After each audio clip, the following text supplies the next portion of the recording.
Welcome back to the show, everybody. This is the Upper Tier Podcast. If you could subscribe, hit the bell notification, and obviously drop a like on the video. Joining me as always on the Thursdays, the final Thursday tier talk of the season. It's been a bit of a journey. It's the final countdown. We get in trouble with copyright for that. What's the story? I wouldn't have thought so. You don't sound very much like them. Happy days to win all round, so yeah. So we should be all right.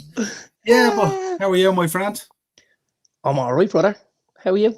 Yeah, not too bad. I had a busy day, I tell you. There's a lot going on today. You and me both. You and me both. When you're sailing the ship on your own, it's a different animal, let's say. But before we get into the show, first of all, of course, we probably want to wish Andrew all the best heading off to Kenya in the morning. We absolutely do, you know. Yeah, I stopped by on the way home, and I said I'll meet you there. I said I'll meet you outside the apartments at about 8 o'clock, and met up, had a little chin wag, just gave him a few little words of advice, you know. I reminded him of one of our favourite sayings. That's fair enough. It's never about the destination. It's all about the journey. Yeah. What do they say? The road is long, but the journey will be worth it. Right. So we had a little convo, and you know, I might have shed a tear or two because I'm as soft as puppy shit at times, unfortunately. That's okay. And yeah, he's on his way in the morning. I think they're flying at 10 o'clock. So he's in the airport at 7, fly at 10, land in Istanbul, and then they've an hour and 45 minutes before the connecting flight to Kenya. And then it's 18 days of fun and games. Well, he's volunteering, so there'll be a bit of work here to be done, and there's, you know, as part of the routine, there's he's going with a religious order. The Dissensions is the name of them. So 3 days a week he'll be up at mass at 6 o'clock in the morning. So yeah, it won't be easy. There's gonna be a little bit of soul searching here. Might come back and want to enter the priesthood after this. This could be a vocation trip. If that was what he wanted, away you go, kid. No problems with that. Absolutely no problem. If that's what you think is gonna make you happy, you go and grab it. But I'd say there's gonna be some tough times over the next 18 days. You know, no mammy, no daddy, no little brothers or sisters. You're gonna have to look inside and go, right, what have I got in here? You know, which this is what puts hair on your chest, isn't it?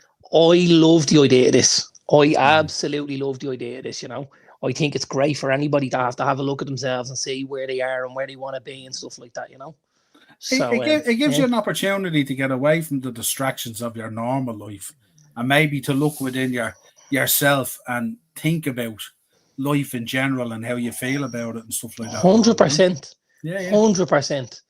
You're going to be very detached from the outside world, so to speak. Like, you ain't going to be logging on to Fabrizio Romano to see who's going where in the transfer market. Has he any connectivity or?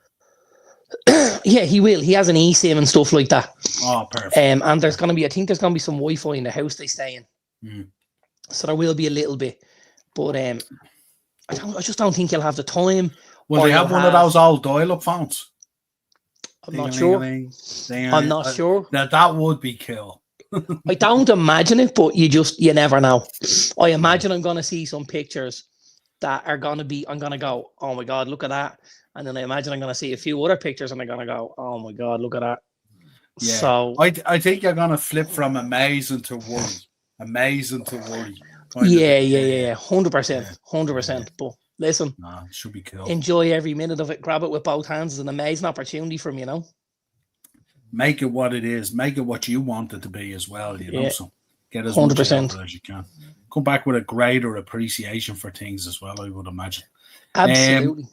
Before we start the show, I'd just like to take this opportunity as well. It's been a banger of a 9 months. And I was reminiscing in work the other day. I was looking back at our first show, the Premier League predictions one, for the start of the season. Yes. And I have to say, I'll tell you now, folks, anyone in the chat or anyone watching, it's worth going back and looking at that show.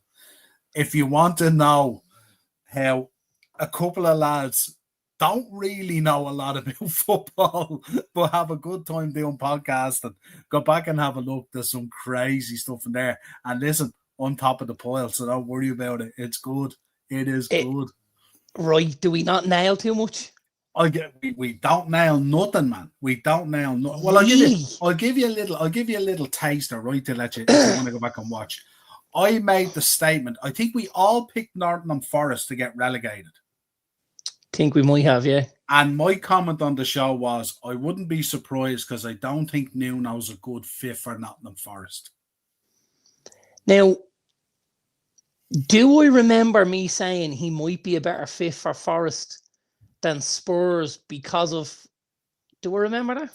I don't know whether you said it on that show or you said it as we went through. Right, I don't remember. But I tell you what you did say. Here we go. Expect the first manager to be sacked.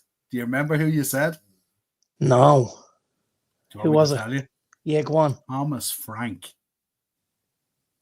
Was it Thomas Frank? Thomas Frank. Because remember Brentford died at the end of last season? Yes, and then they'd obviously lost Ivan Toney as well. Yeah. And there was a whole... Right. Okay. So it's... We were so wrong.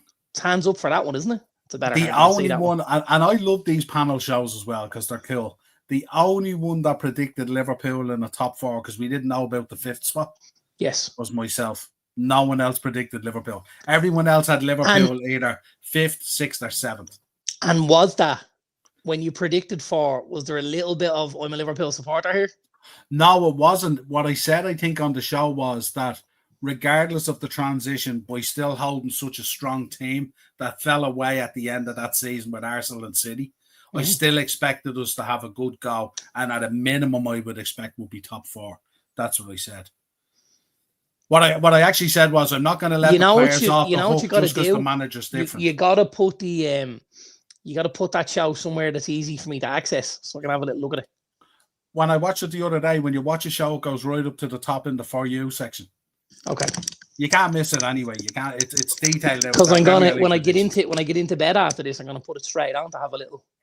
Man, you will laugh at everything we said. It's insane. I don't think we could have got more wrong, being honest. Wow. Yeah. Well, you hear the top four predictions and all, and the relegation and all. I think one of the relegations, one of them said, I can't remember who it was, Forest, Bournemouth, and Brentford were the three to get relegated. Was that Ted? I'm not sure. I don't think it was Ted. I'm not sure who it was, but you can go back and look at the show. But it's just, you can fast forward. I will. The predictions start around minute 37. Okay. If you want to go forward to minute 37 and watch, it's about 25 minutes or whatever it is. But the lads keep on. We were doing the prediction show, right? And all of a sudden it was me, you, and Ted. And all of a sudden Ian came on and Greg came on and Morris came on, and it just became a big show, but it was fun. So we'll definitely have to do one this year. And anyone in the chat who wants to come on and do it as well, get on camera, whatever you want to do, please let us know and come on. Absolutely. So yeah, it's a lot of fun. And the other thing I'd say, look, folks, I just want to say a big thank you to everyone in the chat who have made our life a lot of fun on the way, and hopefully we've made your life a bit of fun too over the last 9-10 months. Certainly for me, this was kind of born out of COVID, when we were at home and stuff like that. And I don't know whether you'd been doing a little bit with the Podmen previous to that, and I know Ian obviously had, but I had no involvement at all, and it was just over COVID, and we talked about maybe doing a little bit, and I said, yeah, let's jump in and we'll have a go. And then obviously things changed for me back here. My dad passed away and stuff, and for me it was just such a great release, and it was to get out of the space and just have a bit of crack with the lads. And it was something that I really missed since I'd probably finished playing football. That dressing room banter, the bit of crack and stuff like that. And because I also work on my own, like yourself. Yeah. So the only people going to my Christmas party and your Christmas party are us, right? Yeah. And like that's a strange one at times. Yeah. I work with lots of great people, but I'm the only person who works there. That's my job. Everybody else that comes in or out is a customer or a client or a club member. And to a degree, that's kind of the same for yourself. And we're very lucky that we've made great careers out of it and friendships and stuff like that. Yeah. But it's also nice then to have the group to kind of unwind in and have a bit of crack in. And sometimes it winds us up. And then, you know, but to do the podcast and it's just, I love it. Like I always look forward to Thursday night and stuff like that. And it's just a great little way of getting an hour to yourself as well, you know. And I have to say, we have a great community in there in the chat as well. The banter is great, even on the wrestling shows, the football shows, whatever it is and stuff like that. And please keep it up. Too many people to mention. You all know who you are. You've all done a stellar job this year. We know the OGs that are in there and everyone else and the people who come in. And anyone as well who watches, and we do get a lot of views at times, who don't come into the chat, please come into the chat at times. You will have a lot of fun. There's no such thing. You will not produce a stupid comment because we take pride at times in having a laugh and being wrong. So it's part of what we do, you know. Absolutely. So, have fun. We will have some stellar stuff lined up for the new season. We're also going to continue doing the shows. So we're trying to think about what we're going to do and how we're going to structure over the summer. I mean, obviously we'll be following the World Club Cup and stuff like that and all. And if we had an Niall AFCON, we'd be happy as well to do it as well. But one of the only channels ain't no AFCON till January, isn't it? Yeah, so that's the thing. But listen, if you have any ideas as well in the chat of what you'd like to do on the Thursday show or what you'd like us to do, well, I mean, we've got a couple that we always do. We've got our transfer stuff that we'll do week to week or maybe every second week, unless there's some big stuff. And then we'll probably be doing our jerseys. Yeah. We love the jersey show. That's one of our favorites. And we'll also be doing the Premier League fixtures. We'll be doing that one as well, right? So yeah, that's like, a 28. You've 3 or 4 there straight away that kind of puts us on a roadmap to where we want to go, and then we can definitely fill it in with a couple of other odds and ends. Nothing internationally though. International football is terrible. Don't make us do it. Yeah. Don't make us do it. If you want to think up of stuff, folks, anything that's kind of fun that you guys can get heavily involved in as well. I don't know if we want to do, you know, top 5 lists of players and just have fun, you know, something that's just a bit of crack. I also at this time I want to send out my thoughts and prayers to the people who were affected by that. I don't know how to even describe it on Monday after the parade at Liverpool. Incident. The incident, to say the least. Thank God no one was killed in it. And the guy is being charged and all, and we're not going to get into the back and forth of it. The most important thing in this is that everyone recovers and no one lost their life. That's the most important thing in this. I think we're very, very lucky that we're looking at a situation where, touch wood, it would seem as if nobody's going to lose their life, which after the scenes we witnessed, I think that's probably more than we would have hoped for. So that's a best case scenario, and that's not to play down any of the injury or the hurt or the pain and suffering that people are going through. But you know, the loss of life trumps everything at the end of the day. So you know, that's huge. And listen, we know the psychological side of that as well will live on for a while in a lot of people's minds and stuff like that. I was on there. Spider was on TikTok the other day as well, and he said he was just slightly down the road from it, literally. And all. So now you never know who's over there, and we know so many content creators and all that kind of stuff. So we were checking in to make sure everyone was okay. And you know, and I have to say, like, hats off to all the services and stuff that reacted and stuff like that. The place was just full of ambulances and fire brigades and all sorts of stuff. And it has a chance that it could unravel and go crazy. And I think they controlled it as best they could and stuff like that. And also, so hats off to everyone who was involved and also everyone who was there in the capacity just to help out and stuff like that. So yeah, we'll see how it goes, see how it unwinds and see what happens now and stuff like that. I do also want to mention at this time as well, folks, to take a moment to remember those people who lost their lives in the Heysel Stadium tragedy as well.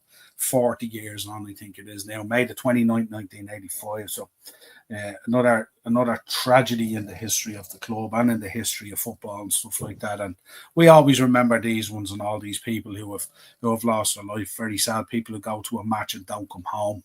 And that was our fear on Monday with what unfolded. And obviously, we always think of Hillsborough and Bradford and obviously Munich and any of these other disasters that have happened. So we always mark them when they happen. So our thoughts and prayers and our positivity as much as we can goes out to those families who I'm sure are still greatly affected 40 years on from what happened and stuff like that. So just to let you know, we're thinking about you. Right, let's get into the show. What I'm going to do is I'm not going to go down through the results because we're 4 or 5 days on at this stage. What I did want to do is get your thoughts on how all the placings panned out and what happened and stuff like that. And, give me your thoughts on obviously the likes of Villa and Nottingham Forest missing out. A lot of talk as well this week as well. 6 places in the Champions League. Is it too much for one country? What way does it work? All that kind of stuff and all. There's been a lot of criticism of a league getting 6 teams. I do have an opinion on it.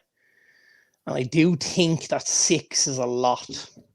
So I maybe think if your league placings are 1 to 5, which ours were this season, if Tottenham win the Europa and get the spot, which they should, by the way, Newcastle lose out. Yeah. They've done it previously with European spots where the cup winner, the league cup winner, no, it's not at all. Yeah, and it's not because of the clubs or that like that. Because if it was Chelsea and 5th, you'd be saying the same thing. If it was absolutely, because I'm a big Newcastle fan. Yeah. So it's certainly nothing on Newcastle. I just think 6 spots is a lot. Now, here's the other side of it. And you can look at it this way. If we're talking about Europe's premier club competition, don't you want the best teams in it? So is it not a case where you want Newcastle and Chelsea, maybe instead of a Slovan Bratislava or a Dinamo Zagreb, or do you know what I mean? So, to a degree, I understand it as well, and I'm not overly unkeen on the idea. I just think, in the grand scheme of things, personally, I would have liked to see 5 spots for the league. But if the team in 5th, and whatever team comes 5th or the last spot, whoever wins the Europa, if it's from their country, they take the spot and they step above them, and it would be Newcastle getting knocked off here. I think it would be better to give an extra space, like in the conference, say. Like if you shuffled Newcastle down to the Europa with Villa, and then you'd Palace and then Forest then in the conference maybe, or something like that. Yeah, it's a real difficult conundrum, isn't it? Because you have Newcastle probably finishing where they finished, and then you'll have the debate where Spurs are winning the Europa, but yet they finished in 17th or whatever it was. And but the Europa is a bigger competition than the Carabao Cup that Newcastle won, unfortunately. And it's a bigger cup than the FA Cup that Palace won. But with Newcastle finishing in that 5th spot, you know what I mean? Absolutely. As opposed to, they're going to give up their spot then to a team that came 17th, even though it's the Europa that feeds it. And that's where the way you'd be going with it. You'd be looking at the waterfall system and which sits above and what drops down, and that's how. And you would need the competitions to be graded, so to speak, because winning a certain competition would carry more weight than winning a different one. Newcastle winning the Carabao Cup should absolutely be playing in Europe, the same as Crystal Palace. Maybe that's where, do we need to look at moving back to, if you're having a Champions League and a Europa League instead of a Conference League, should you be looking at a cup league or something? Do you know what I mean? A straight knockout where all the winners of the cups, your Newcastles, your Palaces, your and stuff like that. Your all cup winners cup within a knockout kind of thing. Sort of. Yeah. Because that's the competition that brought them to the table. Whereas the other places have been given out in a league format. So then the teams that fill them should play in competitions that at least start with a league format, i.e. the Europa and the Champions. Yeah, because you've earned the right through your league and all, and your league positions. It makes sense, right? Yeah, it does, yeah. I've often wondered, should the FA Cup carry a bigger prize? I've often wondered, should the FA Cup carry a Champions League spot nearly, or a Champions League qualifier spot or something, I don't think so. I think I would view it on the same sort of level as a Carabao because it's got the same teams in it to a degree.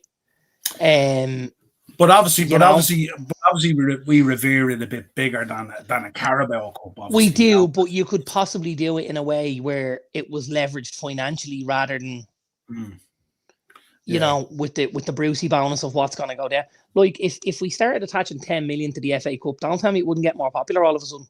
Oh, yeah. Do you know? And this year's one was brilliant as well, wasn't it? We really enjoyed it. Excellent. Excellent. Listen, I'm a Liverpool fan. I went out to Plymouth, so I've no reason. But I just thought the way it all unfolded and stuff, I thought it was a great competition this year. Yeah. It was a bit of a throwback year for the FA Cup, which it needed, I think, as well. Yeah, absolutely. So how'd you feel? Forest obviously disappointed being in the top 4 or 5 for a good bit of the season. Yeah. How do you feel? Should they be disappointed or should they be okay? They still have their European spot. Well, here's the thing, right?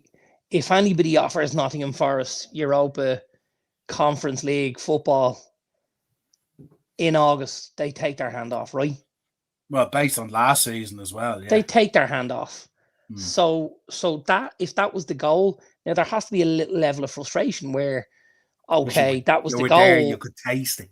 We had a hand on the trophy. We were almost there, and we turned in our worst 5 performances in the last 4 or 5 games of the season.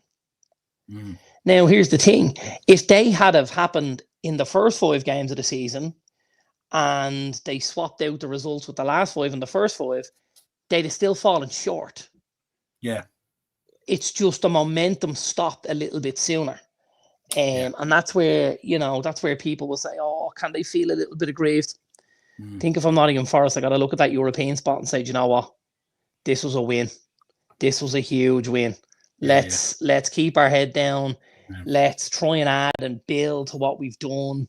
I think Forest have done really, really well, but I also think this summer will be big now because with them playing in an extra competition next year, a Conference League. Thursday weekend. You've got the Thursday, that will now, if you look at the last number of winners of the Europa, their league form has fallen off a cliff.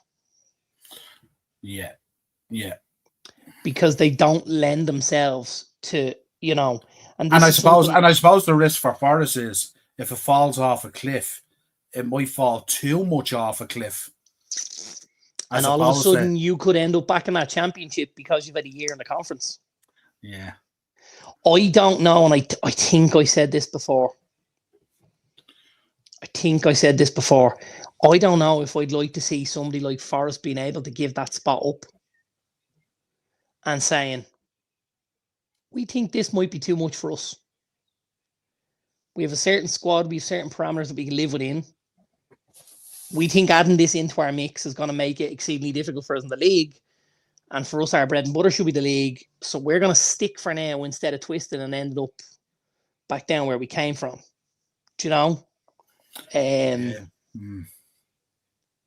It can be. And I mentioned this when we spoke about United.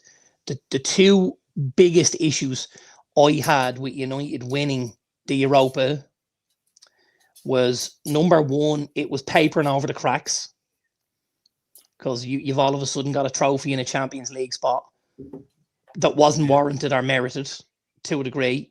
And the second thing was it was going to be another 8 games and another 4 journeys and another 4 home games that we would have had to have found rhythm in going into weekend football, which would then make it more difficult for us to climb the league again. I think we need to be a league team first. Good evening. Yeah. I think we need to be a league team first before we start being a cup team.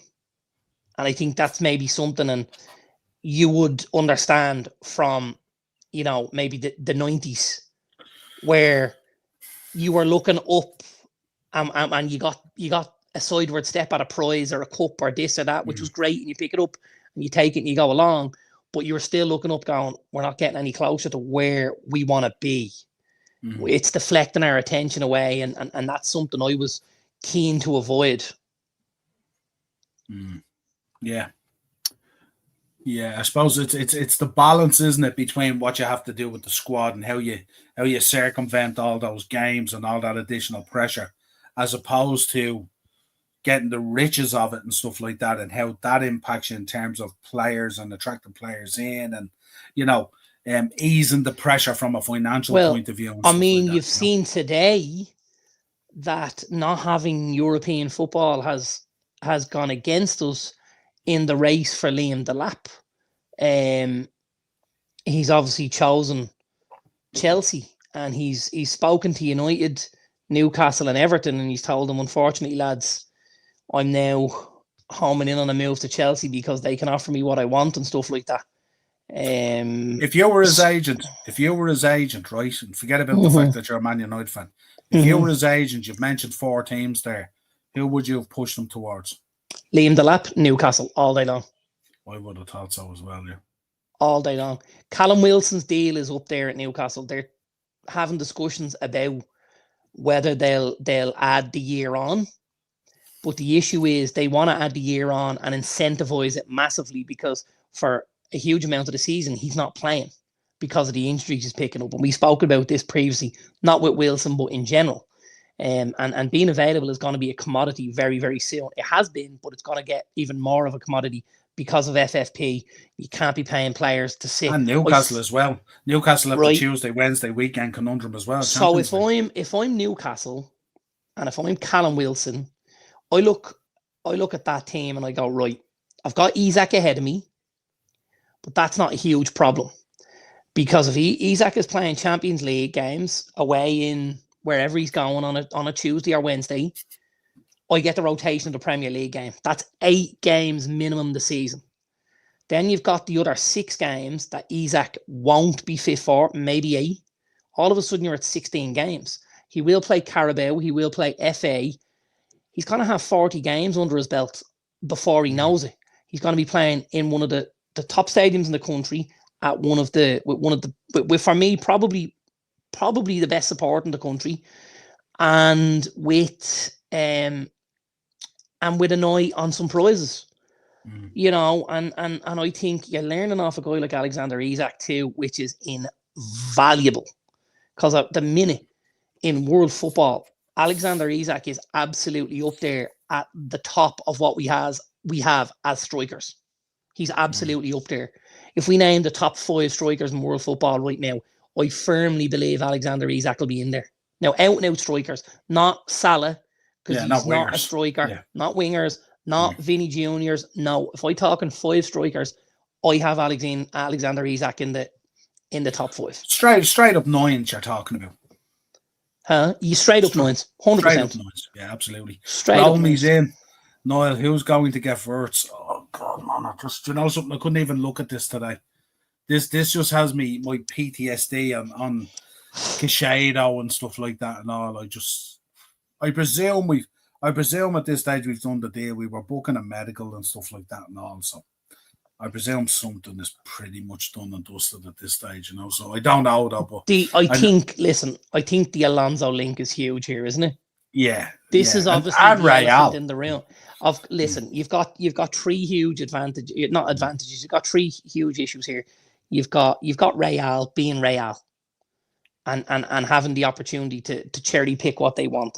It's amazing for them. You've got Alonso. He's gone back to play for a guy he's just played for the last couple of seasons and thrived under.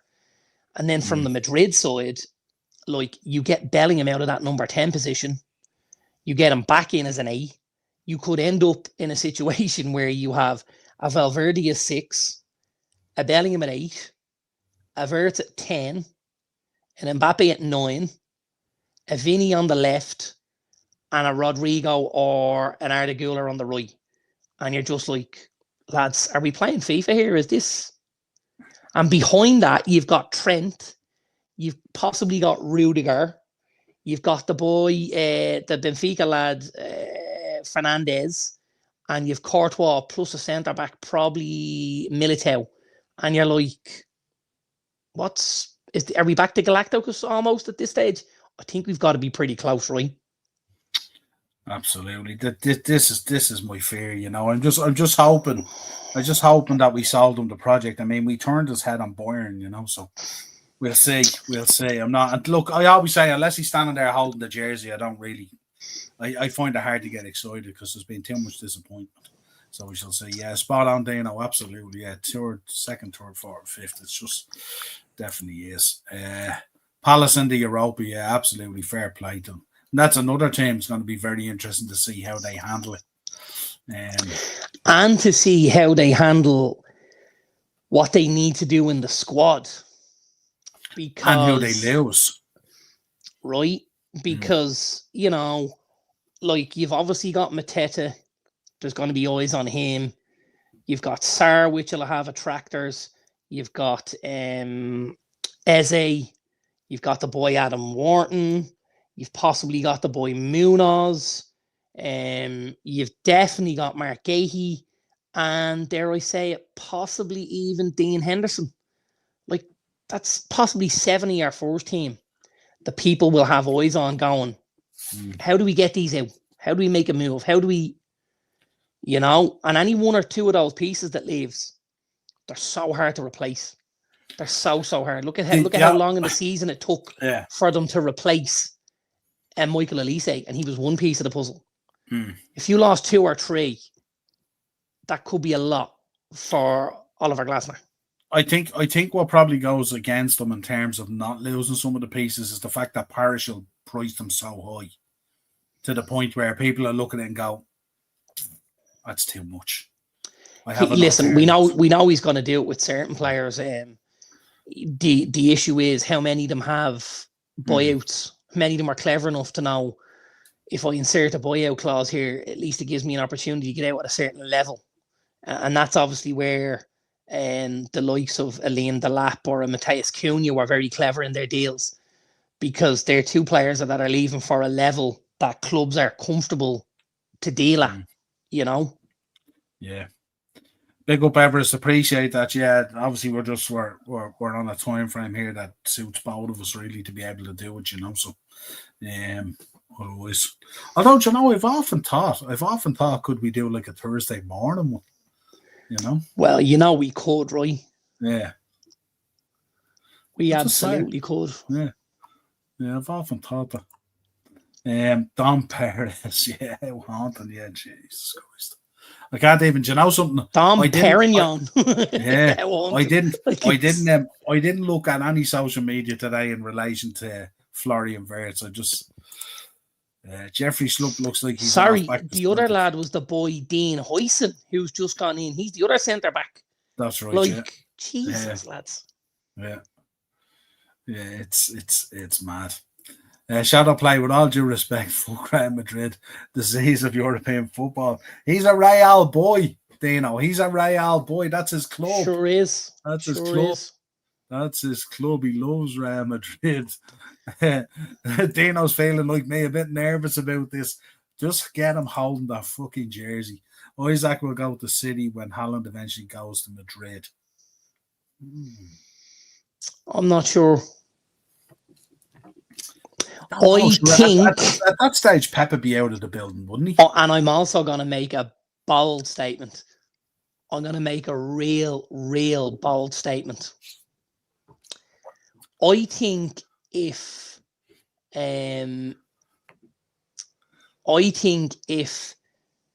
Pep knew Haaland was leaving the building, I don't think he'd go and buy a very similar striker. I don't think he would.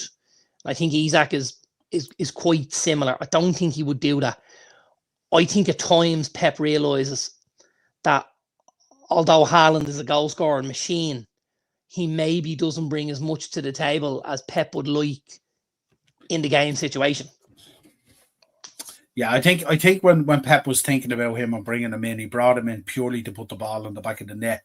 But he had a lot of beautiful chess pieces all around him. Absolutely. Now all of a sudden you don't have a De Bruyne, you don't have a Gundogan, you don't have these players who are going to absolutely pick up the rucksack and run with you. And then it becomes a little bit exposed then, And as we said before, I mean, look, there's no doubt, and he's the guy who puts the ball in the back of the net. 100%. But I think the modern manager is looking for that bit more, aren't they? Really, you know. It's so difficult to carry any sort of baggage in top level football now, because you're playing against teams that don't have 11 guys at it. They've got 16, because those subs that come on are all adding value. You look at it this season, how often somebody comes on and is able to change a game. So you've got players like that have impact off the bench. They'll just bring massive amounts of work rate and stuff like that as well, you know? Yeah, absolutely. Quick touch on last night, completing the set. Yeah, I didn't see it. I was in work. I didn't see any of it. Now, I haven't come out with this statement yet to anybody else, because I didn't want to upset anybody, especially considering they're obviously quite jubilant over their victory last night. I know exactly what you're going to say. Tell me what I'm going to say. I know what you're going to say. You're going to say that most big teams can't complete the set because they don't operate within those trophies. Absolutely. Is that what you were going to say? Real Madrid aren't going to win the set. Ever. No. Ever. So while I think it's phenomenal that they've done it, and all credit to them, because we're not going to take anything away from them. No. I think it's you're putting parameters in it to make it look better than it is, and I'm like, this is a bit mad. You know, certain clubs will never play in the Conference League, therefore have no possible chance to win it. And the Cup Winners' Cup is gone. The Cup Winners' Cup is gone. So you've already got to have one of them in the locker. Yeah. I think actually by putting your chest out to say you've won the full set is nearly devaluing yourself a little bit, really. I think so too. You know? I think so too, but I didn't want to pop anyone's balloon. That wasn't what I was there for. No, I think last night was excellent because he has got a lot of young players in there. And look, he is a manager learning on the job who, you know, at the first attempt has stepped over the line and won silverware. If you're telling Todd Bowley at the start of the season, the guy you're bringing up from the championship with Leicester is going to get you 4th place in the league, you get you top 4, and he'll win you a European trophy. Are you telling me Todd Bowley wouldn't have taken your hand off of that? Oh no, absolutely. He 100%. would. He'd have been like fucking Shark Tank taking your hand off, right? So let's not run away with it. As we always say every season, you've only so many opportunities to step over the line and pick up silverware. This is it. Yeah, no, I thought it was good. What do you think? Do you think these younger players now will learn from that bit of maturity, winning their first bit of silverware? Expect Chelsea to kick on again next season up another level? Certainly think you'll see a better version of them. I think at times they look like they didn't maybe have the freedom to go and play the way they wanted to. And I think now, you know, Enzo will realise, especially with the way things evolved, that maybe he needs to give them a little more freedom and allow them to play a little bit more and kind of take the shackles off a little bit. It wasn't until it maybe looked like the game was going away from them that he decided to take the shackles off and be a bit more offensive with things. And when he did, that was when the tide kind of turned and stuff like that, you know? Yeah, I was going to think of there when Robbie put the comment up, I was thinking, we always go on, don't we? Don't we always spout on about when Real Madrid do an unveiling and the trophy videos that they do, and even Alonso the other day, beside all the European Cups and stuff like that and all, you know? And I was thinking, what if the video goes along the trophy room and you have all the European Cups and on the end you have this Conference League trophy? I think it'd be mad, wouldn't it? So maybe he's right. There's levels to these things. But yeah, there's absolutely levels. Yeah, do you want to Chelsea? Do you want a little bit of breaking that I put into our group a few minutes ago? You won't have seen it. Yeah, go on. Sky Sports News have some breaking news. Chelsea want Jadon Sancho to stay, and they're in contact with his representatives to get the deal done. In called that the last week or two, he said that he would stay. So I also called it because of Yeah. the down payment on the loan, and then all it would take to top it up. Because don't forget, the 18. part of that is due now because of the European trophy. Yes. So you've you'd be got paying 10, that plus the you've 5 got to send 10 them back. out. So you're at 15, you've nothing then to hold. So Hmm. why would you know? But listen, it's great news for me. It's great news for Man United. We've finally gotten somebody off the books with some value. Like on the amortization and stuff like that. I don't think we'll lose that much on Sancho because there was only 2 years left on the deal, let's say. Yeah. So if Should we be can nearly get a break-even situation, shouldn't it? It won't be break even, but like you're talking less than 10 million, which isn't a massive loss at the end of the day, considering you're also clearing his wage demands off the books, which were huge, as we know. And you're dealing with what you guys regard as a problem child as well. So, so it's for us, it's good for Chelsea, and it's good for the player, hopefully. And you know, I still think there's a lot to thank for Jadon Sancho. I think fan of him, but you can see at times there's glimpses of what's possible.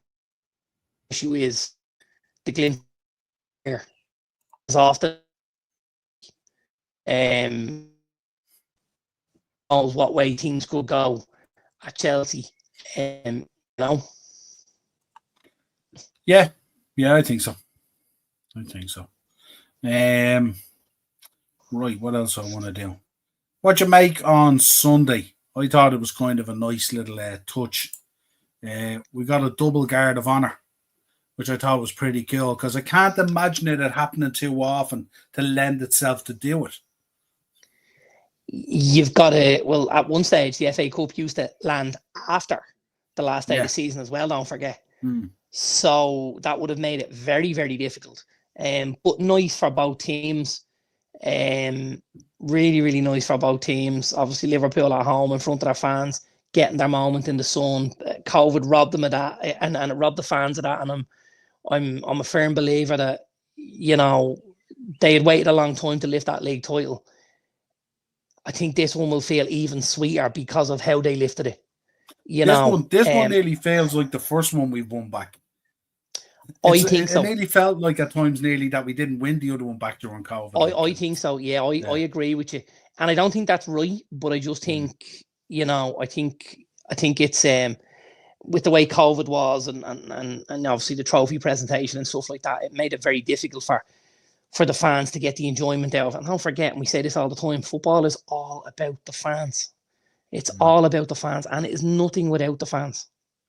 Yeah, absolutely. I just thought it was a lovely touch. And when I was watching it, I was thinking, this most times this had never happened. Like you'd never see this happening. But I thought it was kind of cool as well. And I thought maybe it should be something that maybe encompasses. I thought it was nice as well that the FA Cup finished within the season as well, rather than dragging on, because obviously a lot of teams now go exploring like friendlies and tours, and then you've got the World Club Cup and all this kind of stuff. So very hard to fit in. But I thought it was cool the way kind of everything just kind of aligned up, because the last day of the season should be really the last day, you know. Absolutely. No, it lined up quite well. The stars aligned really well, and obviously things went well. Now, something we will be happy about and to be quite excited about as well. Sunderland. Unbelievable. Unbelievable. Loads, like we spoke about this obviously last week. You said pick a winner, and I said head said Sheffield United, heart said Sunderland. Really, really wanted Sunderland to get there. I'm a big fan of all of the northeast clubs, Sunderland, Middlesbrough, and Newcastle. I think there's just a great hotbed of football and stuff like that.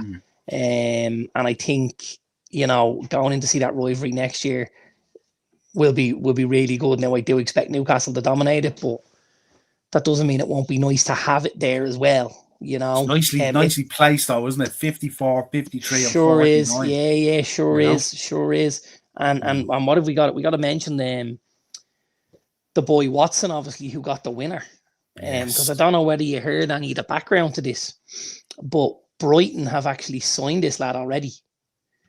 And he announced about 4 weeks ago, maybe 6, that he was leaving Sunderland and he was going to play for Brighton from the summer. And a couple of the Sunderland fans started to get on his back a little bit. And there was a couple of boos and there was a couple of jeers and there was a few bits and pieces. And then he's on the bench for the final, for the playoff final, comes on, gets the winner. And then I thought it was quite a nice tweet he came out with after the game, and he said, "We'll see you next year, Sunderland," and a little wink. Thought that was cool. Yeah, it's nice, and it is, you know what I mean. And Romy was in there saying easy 6 points for the rest of the Premier League. Listen, the Stadium Light is not an easy place to go. It's another one. I think here's the thing about it, and because I mentioned about the youth at Sunderland, it will be very dependent on what they keep and what leaves the building. You've obviously got Chris Rigg and Joby Bellingham in the midfield there, 2 highly sought after young English players. You've got Wilson Isidore, and then the boy Maeder, who got the first one as well. And there's a third lad that plays up front as well. And they're all very young, up and coming, quick, dynamic, skillful, technical footballers that bring a lot to the party. So they'll be highly sought after. They were going to be anyway. The only thing that maybe stands on Sunderland's side is now a lot of the boys are going to get a big wage increase because they're going to be on their bump up in the contracts. And they may decide we'll stay in the Premier League with you for a year and show people what we can do in order to get the bigger step than, you know. But great to have them back. Without seeing any player movements around this stage, because it's early days, so we get into next week, really, you know. Obviously, the 3 that came up went down this season. 3 that came up went down, yeah. Would you be thinking the same this year? We've got Leeds, Burnley, and Sunderland, or would you expect? I certainly think Sunderland are going to struggle. I do. I think Sunderland will be the bottom. Okay. I think Burnley have a little bit more about them. They've obviously had the yo-yo for the last few seasons where they went up, came down, went up, came down. Scott Parker knows what he's doing. There's a couple of players there that have been there before and kind of have an idea how it's going to work. The boy Josh Brownhill and stuff like that does a great job for them there in the middle. They've got some young footballers, some good footballers there, Zion Fleming and guys like that. And their recruitment at Burnley is quite good. Yeah, I agree, Romy. The recruitment at Burnley is decent. I think Burnley will put themselves in with a possibility of staying up. My favourites to stay up will be Leeds. I think Leeds have big club mentality about them. They always have. I think there's investment there now as well. The Red Bull investment will help. I think the only thing we're unsure of there is how the managerial situation is going to play out. Obviously, Daniel Farke is in charge at the minute, and there's there was an agreement that he would start. That would be huge. I don't think we'll see that. I think Daniel Farke has a lot to prove. I think he's a lot to prove, and I think if things don't start well, he could be the first one that we see out the door. And then it will be very dependent who Leeds decide to bring in to replace him. Yeah, you're going to see a lot of Norwich references, aren't you? You're going to see a lot of which is unfair as well, because don't forget, absolutely, Norwich ain't operating on the same platform as Leeds are. They don't have as good a stadium. They don't have as big a fan base. They don't have as much money to deal in. They don't even have from a locational point of view. Do I want to live in Norwich or do I want to live in Leeds? Not even that though. They play the financial game. They come up, get the money, and get out of town. Yeah. They don't show any ambition at all. Like. Yeah. Delia wants to just buy mushrooms out of what she's gotten and just get back out of the bleeding, out of the building. Yeah, absolutely. But listen, Sunderland, congrats. Brilliant playoff final and welcome back to the absolutely. And I'm not sure if you saw much of it, but the Sunderland keeper makes an absolutely outrageous save in the first half from the Sheffield United striker Kiefer Moore. It's a bullet header from just inside the penalty spot, and the ball is past him. And somehow he gets the hand on it and manages to drag it back from the line. And you're just looking at it going, it was phenomenal, Romy. The save was absolutely top drawer. And isn't it mad that it was Kiefer Moore who played the loose pass that led to the goal? Yes, that's right. It's just that's like right. The margins are just insane. Sure is. How are you feeling? Obviously, not talking from a United point of view and stuff like that, but the way it kind of panned out, it was kind of, apart from us winning the league, which was, I think, done a long, long time ago, really. Just didn't want to get too cocky about it. But I think the way everything else panned out was, apart from your own result in the Europa League, was kind of cool to see Palace. I don't have any issues really. I'm an Ange fan. I've spoken about my love for Ange. I am an Ange fan. Great to see Ange, keeping up his record, winning that second season trophy. It was shame it was against us, but I can't hold it against him. He put his big foot out and his big hand out to be slapped. Yeah. And in the end, he was able to retract it off the table and go, not today, boys. So real good. I think Palace, obviously, under Glasner, we saw them last season in the league. We saw them firsthand at Anfield. They were phenomenal. Yeah. And great to see them build that. It's the first trophy in Crystal Palace's history, which is unbelievable for them. Really, really is. And then Newcastle, we've spoken about Newcastle being a big club and the support that they have and stuff like that, and the fans being starved of success. And great. And I have to say, it's so good for Eddie Howe. Because I think he really deserves it. We speak about, at times when are the English managers going to get the big jobs? Because it is the English league, it's the Premier League, it's the English league, and there's a lot of looking outside of what's over there and what's here and what's there and what's here. And Newcastle said, you know what, we're going to go for Eddie Howe. We think he's Premier League proven. He's done a job at Bournemouth, and we think he could do a job here at Newcastle. And I think it's just been repaid massively. And the job he's done, Champions League football, the trophy in the cabinet. I think the one thing for Newcastle now is being able to somehow find a way around the investment issues to furnish Eddie Howe with the money he needs to go and mount. And again, you can clip this. Go and mount a title challenge. Yeah. Go and mount a title challenge. There is 110% certain pieces of that Newcastle puzzle that could bring them to a league title. Like there's a lot. The boy Nick Pope's a real good goalkeeper, right? You've got probably England's starting right and left back for the next 10 years in Tino Livramento and the boy Lewis Hall on the opposite side, right? Two phenomenal footballers. You've got Bruno Guimaraes, Sandro Tonali, again, two fantastic footballers. I know Tonali's struggled off the field at times, but he's been very good for Newcastle on the field. You've got Botman coming back from the injury. You've got Alexander Isak. You've got Anthony Gordon, Harvey Barnes. Like, there is so much. Newcastle need to be able to add a bit more quality to the starting 11 and bump some of the stuff that's in the team out of it, so that you're bringing on a level as well.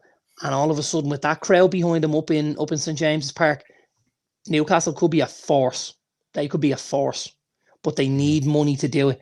And I think FFP is a bit tight for them at the minute, from what I believe. And it's a real good time as well because there's a lot of top clubs out there. If you look at that traditional top six and stuff like that, a lot of them still have a lot of work to do to bring pieces in and stuff like that. Absolutely. Like you look at Man City, spent 200 million or whatever it was in January, still trying to figure that out, plus bring more in. Guys have a massive job to do. So far, what did they get for their 200 million? Yeah. Very little. I mean, the standout performer for me at the minute has been the boy Omar Marmoush.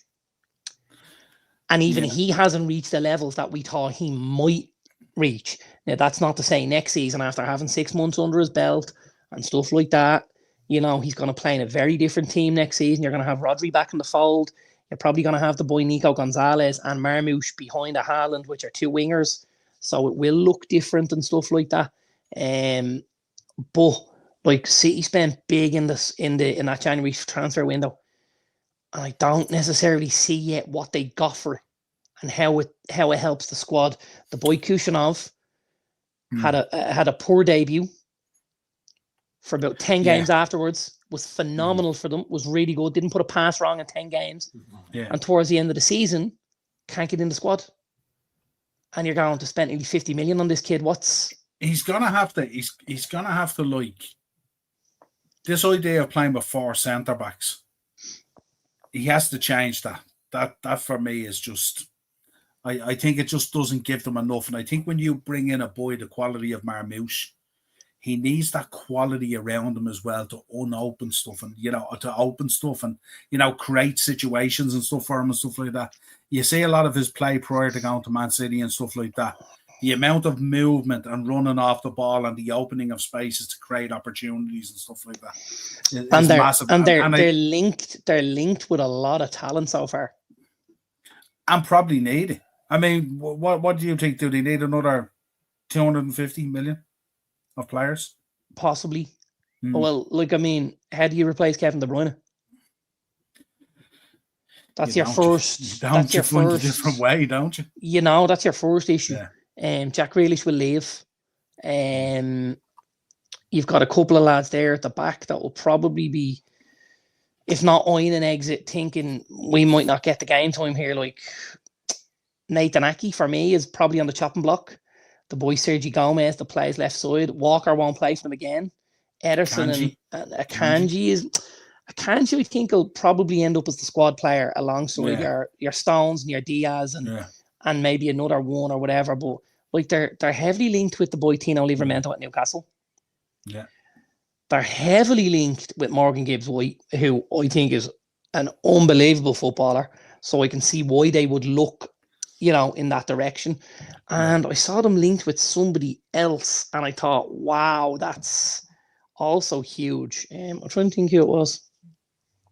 But there's a lot to be done. Cherky. Yes, that's who it was. So again, there's a lot to be done to a Manchester City squad that's just finished third. Yeah, absolutely, a lot to be done, and that's why it's such an opportunity that if as you said with Newcastle, if you can find those other pieces and stuff like that, you really can mount a challenge, And I mean, even look at us the way we're operating at the moment. Now I know we haven't held the jersey yet and stuff like that. But if we're operating that way, we've obviously copped onto the fact if you want to retain this title, you got to go again. You got to bring in players and stuff. You know what I mean? Like it's big.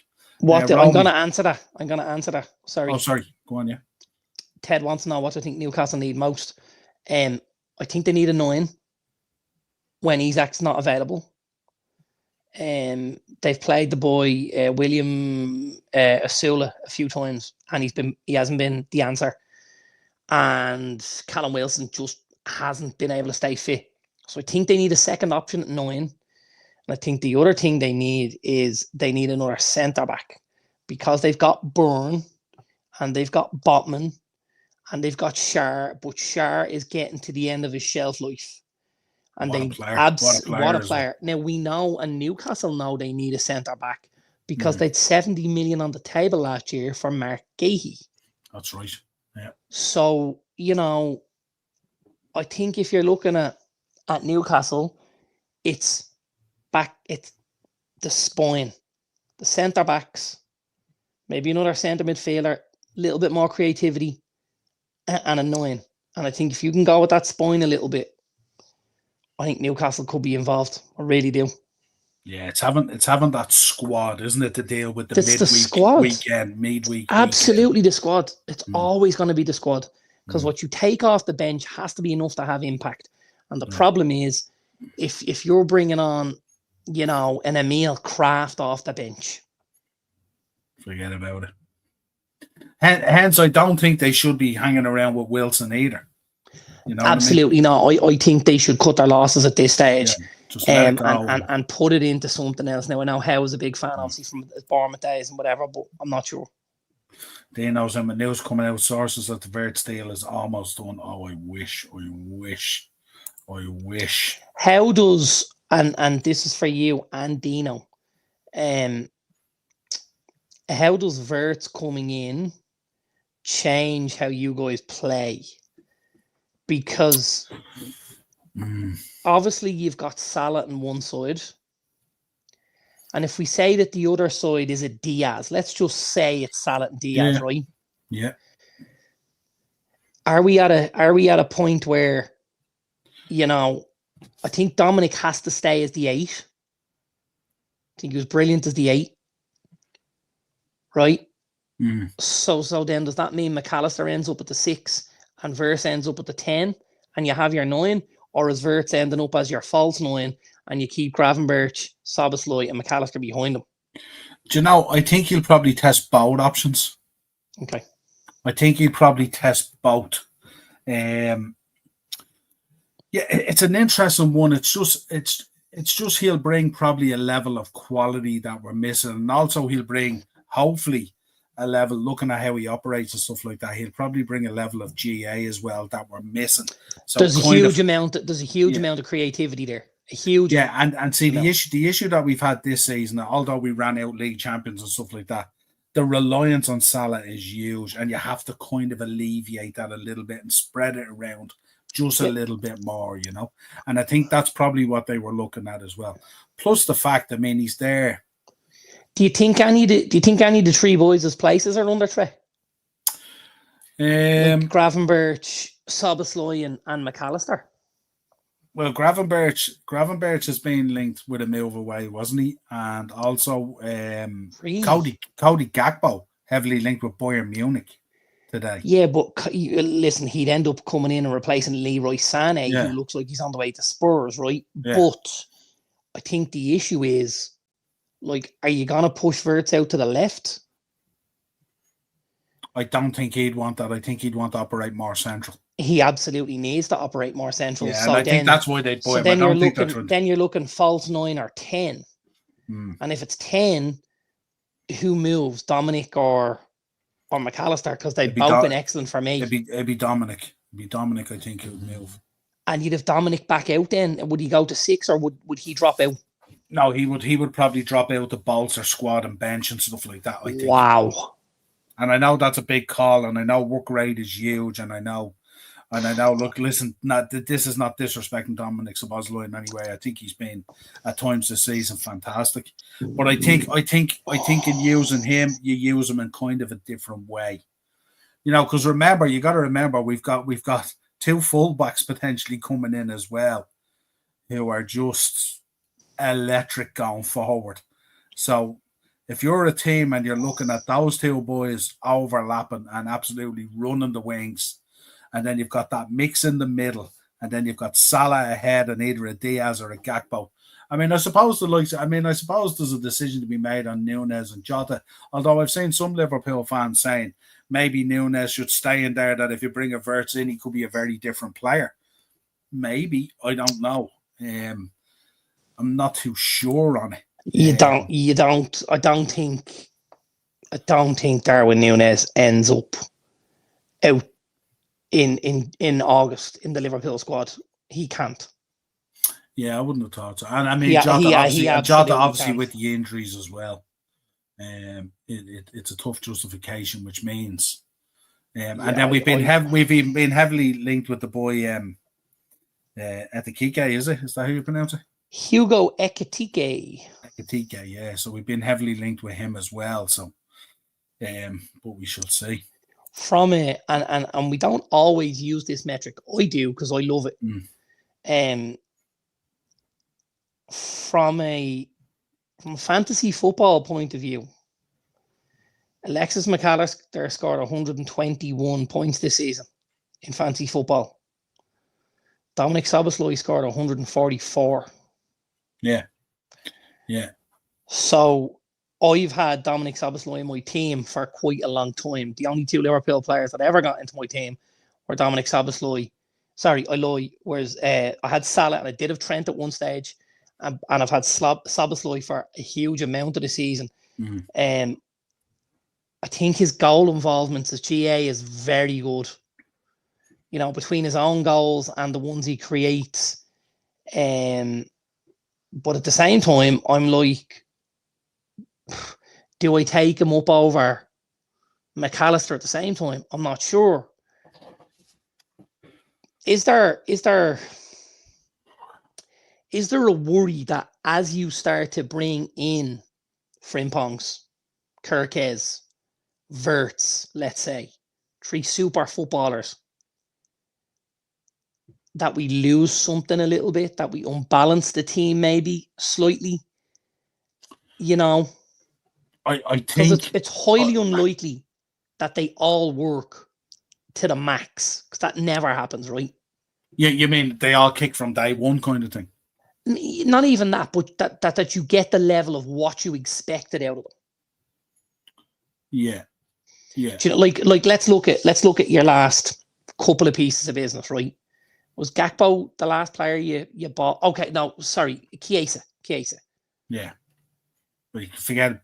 We don't even need to discuss that. No, we don't. But the level of what you thought you get was below what you did get, right? Not for me. You didn't think you weren't a fan of him. I get that, and we knew that. I told you it shouldn't even happen. You still thought you were going to get more than you got out of him. I didn't, because I didn't think he should even come in. I didn't think to be anything there. I never even thought I thought what he was a token cheap name to come in to satisfy a narrative. And I never, it's worked out now that we knew from November, who needs a 3-month preseason? We knew. It was just nonsense. If we go before that, we're talking about a Cody Gakpo. He'd have been in the January previously, right?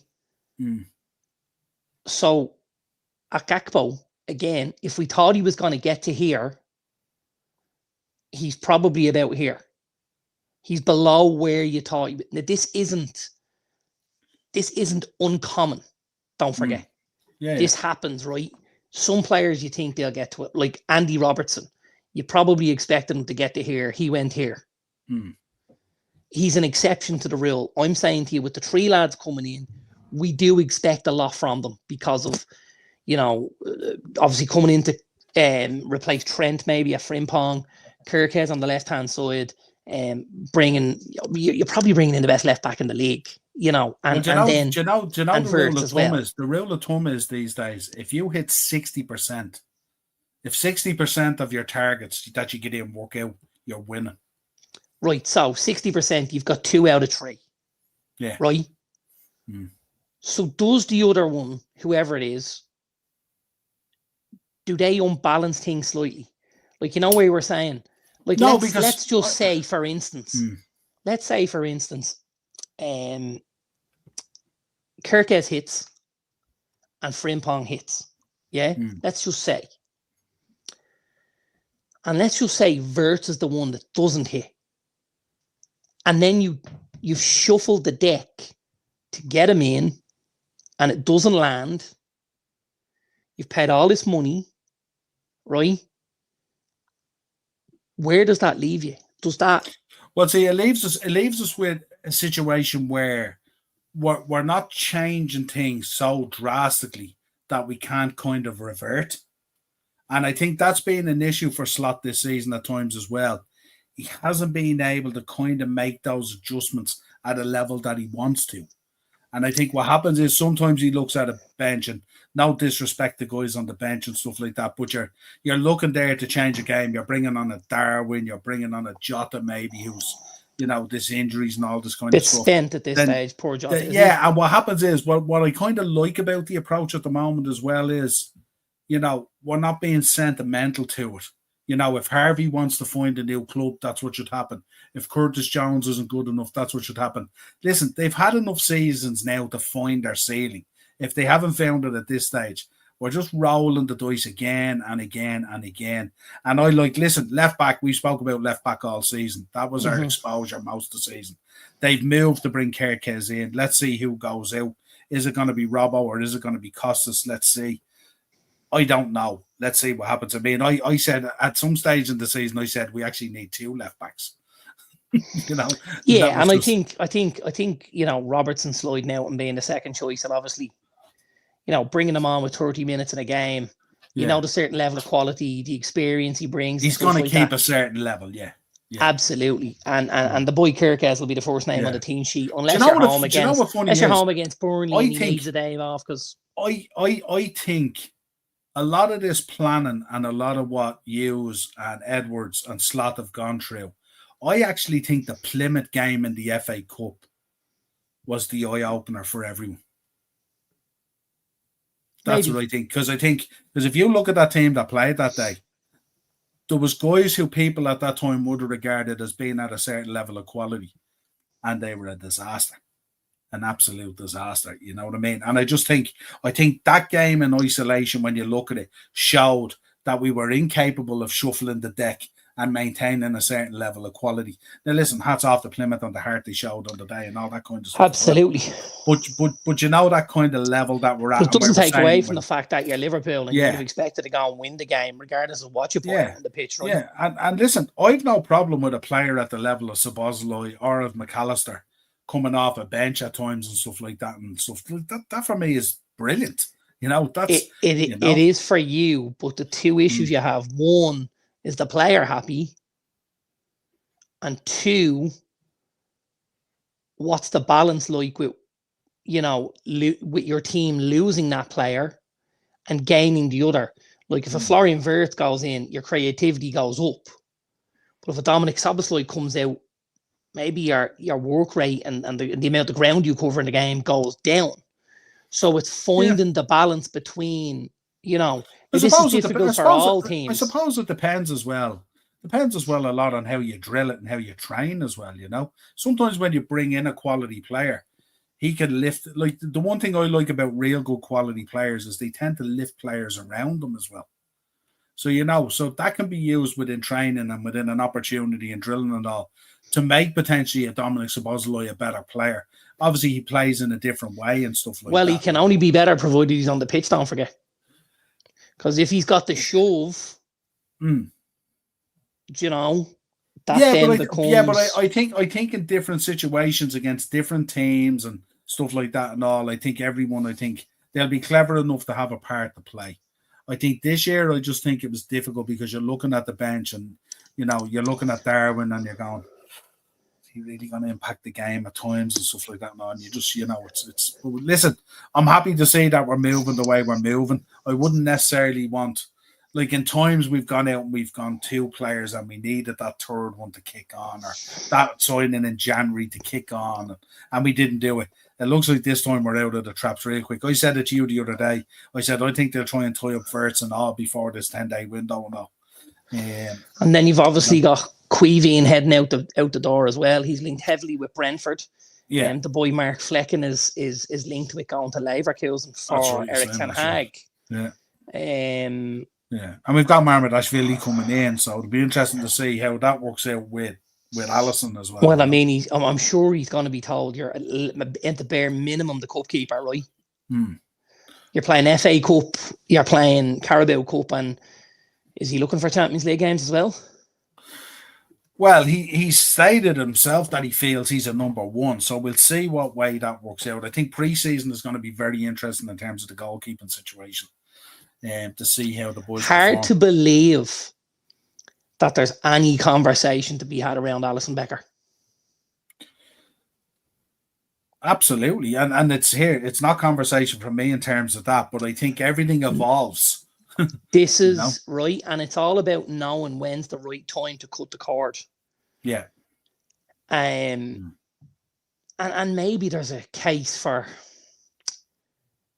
Alisson to being the one to let go, to allow Kelleher to keep and continue growing, and the boy Marmalashvili to come in and as your one and stuff like that. And I don't think that would have been the case, because I think what you're doing is you're literally nearly introducing 2 new keepers.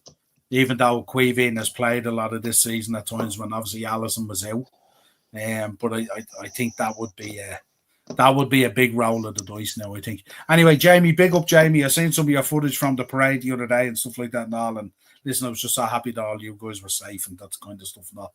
Make sure to check out Jamie's channels as well. Jamie's absolutely knocking it out of the park on the Liverpool content and everything. Dino, hope so, absolutely. Dazzler, do you think Grealish could find his form again back at Villa or maybe Newcastle? I'd love to see him find his form again, Dino. I think the first thing he has to do is he has to put the bottle down for a little while. He's enjoyed himself at Man City a little bit too much, Jack Grealish, and I think he needs to knuckle down to playing football for a little while and getting game time and kind of falling in love with and enjoying the game another little bit. If we want even so, what's playing and just so I think that's what he needs to do. I think there's a footballer there now. I know I've seen it floating around a good bit on social media over the last week. Richard Keys was obviously the first person to drop the bombshell that the deal for Grealish to go to United was all but done, other than the defeat in the Europa. I don't necessarily think that was the case, because I firmly believe if we go in with 2 10s and a 9, I think Cunha and Fernandez are probably going to be the 2 10s, and we'll put something ahead of them, and you'll have something in midfield, and you'll have your wing backs and stuff. So I don't necessarily think Jack Grealish. He's not what you guys need right now. I don't think so, but I do think there's value in him for somebody. I tell you where I think you roll the dice here.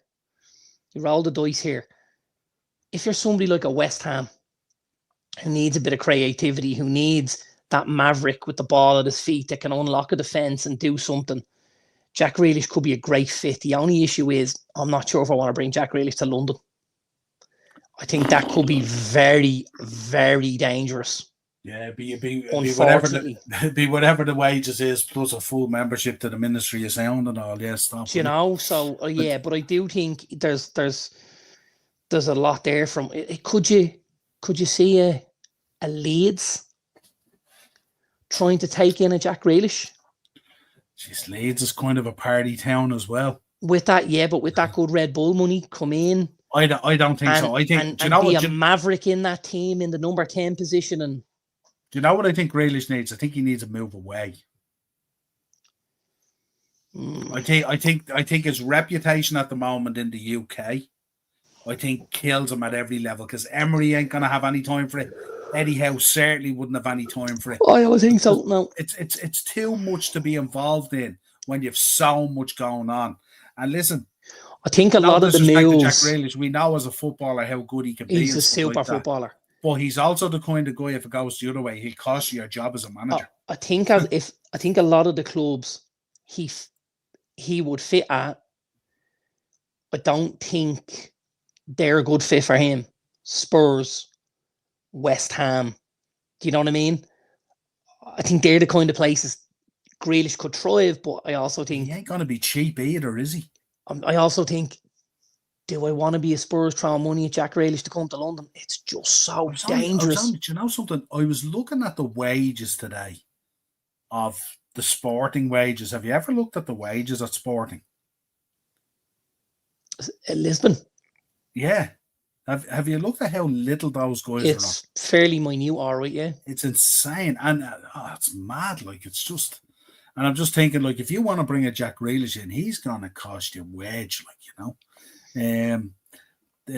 will Newcastle go back in for Gay? They easily could. Well, I don't know. We'll see. This Quantum was an interesting one. Did you see the money they want from? For Quantum now? Yeah. What price would you say they put on him, seeing as you haven't seen it? I'm going to imagine that Think they've now put. Edwards and Hughes here now. I'm gonna imagine they've put 40 on him. Extra 10. 50. 50 million euro, in fairness. 50 million euro. And I mean, That's massive. I think if you're getting in anywhere between 25 to 30 for Jarrell Kwanzaa, you take someone's hand off, you pass it to someone else, you take what you've got in, you add your own little bit on the top, and you go and get something, you know. Imagine getting 50 off him and throwing 20 on it and getting gay. Richard Hughes is finest. Isn't I think we could also yeah, absolutely. Mm. And I don't disagree with you, by the way, Dino. I was just interested to see what yourself and Niall thought, but I could absolutely see that. And having the guys around him, you know, a Diaz and a Salah and a Szoboszlai and a McAllister and stuff. But then I'm also like, do I want to go in without a 9? Like, I love systems, and I think tactically at times some systems work better than others, but I also want a goal scorer. You know, I also want a guy. The struggle. The thing for you guys is you haven't really had a 9 anyway. Yeah. Between, you know, Cody's played there quite a bit. Diaz has played there a couple of times. Nunez has played there. He gives you a certain amount. No natural 9. Well, I think Nunez is probably the most natural of them, except the output has been nowhere near what you needed it to be. Yeah. But the input and the work rate and running the channels and stuff like that has been phenomenal.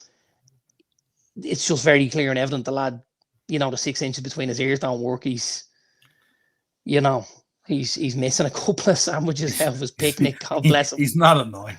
He's not annoying. Annoying. I don't know. Yeah, but I mean, I think there's going to be great options. Gakpo left, Salah right, and Wirtz, but all three interchanging, exciting if it happens. Yeah, and I think it's all about options. Dino, are you Gakpo in? Is that where you are? Because I know obviously Diaz they've spoken about Diaz possibly leaving the building, but Niall dropped the bombshell earlier that Bayern are obviously looking at Cody. And that makes sense for them because they're obviously in the middle of letting Leroy Sané leave and go to Spurs and stuff like that, which also in the transfer merry-go-round would tell me Spurs of Wilson Odegaard, who's a real nice looking left-sided player. If they're bringing in Leroy Sané and they have Timo Werner in the background, Son is out the door.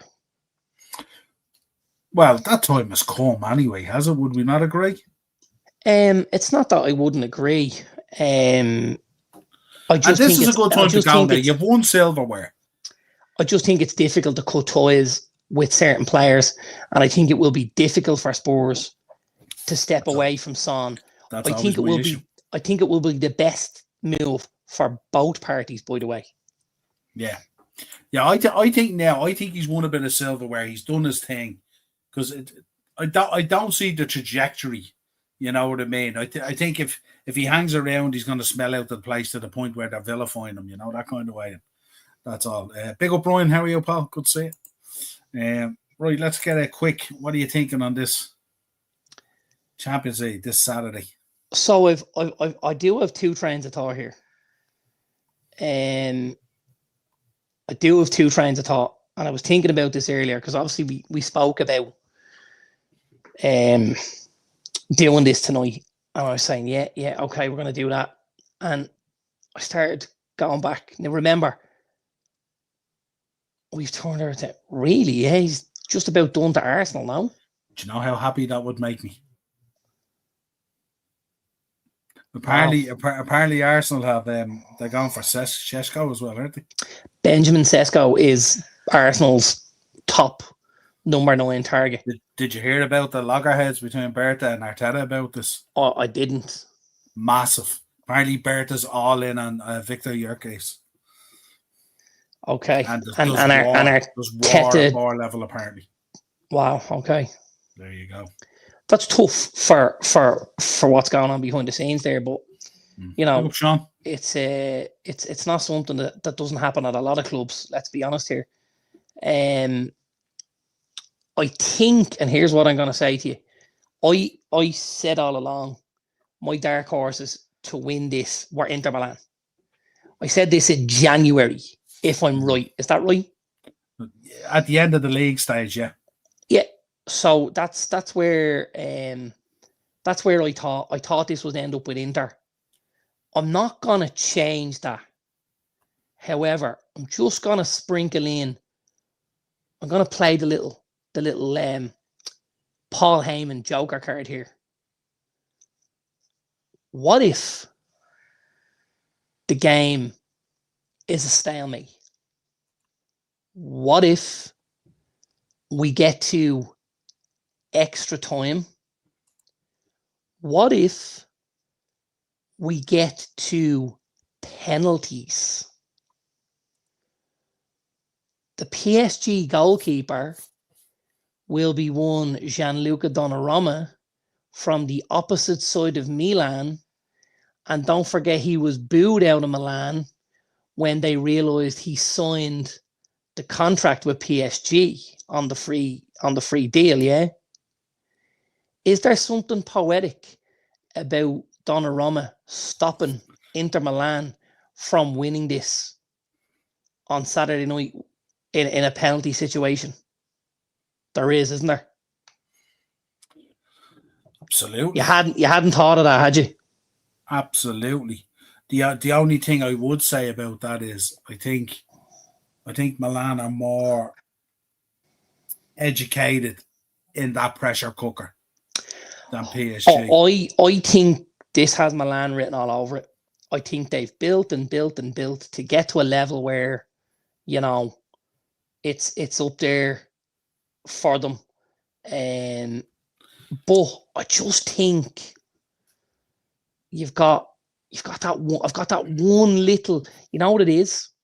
It's that Ange winning the trophy in the second season thing. It's just that. It's just that. Because I think Inter. But I'm just thinking to myself. It's been the year of the newbies, isn't it? Little bit. So if that's the case, it's PSG, right? Yeah, and that's the jeopardy on it, isn't it? Really, it's kind of like I was talking to Ben about it last night. And I was kind of saying, if Inter Milan get a goal early, it'll be a kind of a shut up shop scenario. Won't the two banks should be kind of thing? Should be. That's what I think. And I think if PSG score early, then I think we could have a basketball game. You know, because then obviously Milan are going to have to do something. You know, so and yes, I don't know. And like I'm okay with that as well. By the way, yeah. I am absolutely okay to see that. In fact, I would welcome it. Well, that's what. Look, wouldn't we want a 4-3 or a 5-4 or something? We absolutely would. Yeah, 100%. What do you think of this, Darren? He's talking about when will Salah, how long do you reckon he has before he falls off? I think that's why Liverpool are making the moves they're making at the moment. They're kind of not expecting a massive fall off, but what they're expecting is that maybe the likes of Havertz and players like that come in, and at the TK guy comes in, and they're able to shoulder some of the responsibility. So it eases Salah a little bit. So where you're looking for 40 or 50 GA, you can drop it to 35 and still be in and around. Absolutely. I think that's... Liverpool are planning for it, aren't they? They should be. They should be. Because remember, we're big Salah fans, but it can't last forever. It just can't. You know, it hasn't lasted forever for so many amazing footballers. And we've had to see them, you know, slow down a little bit. If we even look recently, even in the two leagues they're in, Ronaldo and Messi have slowed down recently. They faded into the background. We're now not going to a situation where we're talking about either of them winning a Ballon d'Or or being in the top 10 probably. You know, so things are changing. And you can't kind of get away from that, but it'll be interesting to see. He's also staring into potentially 5 weeks away again at an AFCON. He is, and and depending on how far he goes, you know, what do you need to do in the league situation? Well, that's what I'm saying. If we're serious at retaining the league, we have to make sure that when he goes, his GA doesn't go, and other people are there to pick up that mantle. Absolutely, 100%. Ryan, PSG I agree. Win. Roll me out, Ryan. I wouldn't keep Werner if he came free in a pick and mix. No, he hasn't done what we thought he might do at Spurs. No. PSG 2-1 against Inter. Inter to win on pens. Interesting, Daz. Interesting. Well, I have two scenarios, and I've put them both in the bets for you. Yeah. Yeah. Fire away there if you want to go. So I'll go through the comments. My first scenario is what I mentioned. Gianluigi Donnarumma winning the game for PSG in penalties. And if that happens, you can have 17-2 or 8.5-1. Yeah. However, if the game goes the way I think it will go, I've got Inter. I've got both to score. I got Marquinhos for a card. And I have Bradley Barcola goal or assist. No, I don't have Bradley Barcola, sorry. I have Marcus Thuram goal or assist. So it's Inter, both to score, Marquinhos card, and Marcus Thuram goal or assist, and that's 45-1. Nice. What do you make of this word on Inzaghi talk after the game? He might be heading to the Saudi League. That's really disappointing, isn't it? Now, obviously, the bag is huge. They're talking about 25 signing on and 25 a year for 2 years, 75 mil. So it's hard to step away from that type of bread. But for a manager like him, I'd love to see him in the Premier. For a manager that's really gone on to hone his skills in the last number of years at Inter, winning Scudettos and Serie A titles and being involved in Champions League finals. And again, I fully expect him to win on Saturday night. So possibly winning the Champions League for a manager right at the top of world football to take that kind of a step down and to end up playing camel ball in the sand is just, it's terrible to think of. Yeah. I see Ronaldo. Did you see Ronaldo's even weighing up his options? He might be out of town, they're talking. Well, he's going to go on a month loan, we believe. So he can play in the Club World Cup. And that's where he wants to play. And the talk is, have you heard the talk of where he ends up? Back at Sporting, wasn't it? No, Sporting aren't in it. Benfica and Porto are in it. Okay. They're not in. He's very, very good, Ryan. He's been excellent in the Champions League run, actually. He really has. Especially against Arsenal. He's been very, very good. And Liverpool. The talk is he ends up at Monterrey. And that's where he looks like he might play the Club World Cup with, which is Monterrey, because Monterrey already has one Sergio Ramos playing in the back four. Haven't seen him, right? You seen this guy, Mohamed Amoura? Yes, I have. I haven't seen a lot of him, but I do know he exists, let's say. It's a decent fade.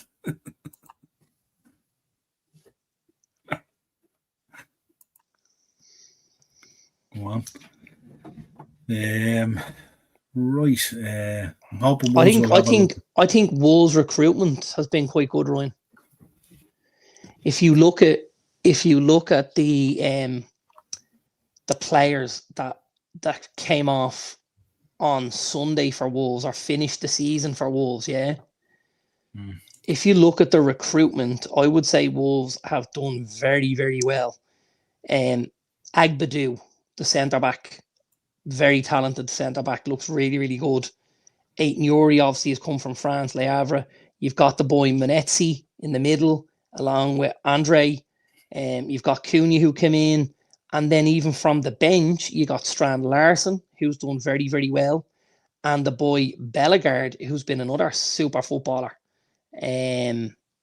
So I think I wouldn't sleep on Wolves' recruitment.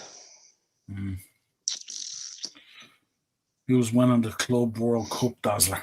I haven't really looked at it, to be honest. I haven't focused on it much, to be honest. I think we've got to, off the bat, just probably park it at Madrid's door for now, haven't we? Possibly, yeah. Yeah. Well, Cunha is definitely gone. Aït-Nouri will possibly Serbia left today. He was back on loan. Aït-Nouri will need suitors now, unless Bournemouth decide that Kirkes leaves and they want to sign Aït-Nouri as a replacement. But Liverpool are off the table for Aït-Nouri now because it's going to be Kirkes. And I know Semedo obviously leaves because he's out of contract, so you will lose a few. But I think some of the younger players that you've brought in have been very, very good. The recruitment's been superb. Yeah. Right, I'll give you my bet just to finish up then as well. I did a bet bill as well. It's only 18-1 anyway, so it's okay. I went with Paris Saint-Germain to win, both teams to score. Dembele to have 2 or more shots on target. Also Dembele to score or assist, and Kvaratskhelia to an anytime assist. It's a lot of assists and goals. It's a lot of assists and goals. Yeah. Well, it's 2-1. 2-1. Okay. 2-1. That's what it would be. So that's my pick for Saturday night in terms of a bet. Hard enough to find really good odds and stuff like that. Are you going PSG? I'm leaning towards it just because of such a newbie kind of situation, you know. I just think there's just been a lot of kind of new people, welcome to the club kind of thing. Just means we can be on opposite side of the tables again as usual, you know. Well, we'll have fun in the WhatsApp group either way. Absolutely. Yeah, we'll have fun. You can be a PSG fan for the night and I'll be an Inter fan for the night, yeah? Yeah, absolutely. Right, that's it, folks. I'll be back on Monday with Mark. Monday mashup. We'll probably be talking a lot of League of Ireland stuff and all, and we'll catch back up and stuff. We'll have a look at ours. We'll get Mark's thoughts on the end of the season, and we'll review the Champions League final as well and how things all went. And then I'll be back Tuesday or Wednesday with Pro Wrestling Weekly, and then as I said, Thursday we'll be back to do our thing and see where we go. We should get some decent money off Fabio Silva as well. Yeah. I don't think you'll get that much, Ryan. I don't think you'll get back because from what I remember, he's paid quite a bit for him. So to balance the books, I think you'd be doing well. From what I recall, I think he's paid quite a few quid for Fabio Silva. Take care, Ryan. Thanks, pal. We'll take a look. Well, listen, folks, stay safe. Enjoy the Champions League final, and I'll be back with you on Monday. Cheers, folks.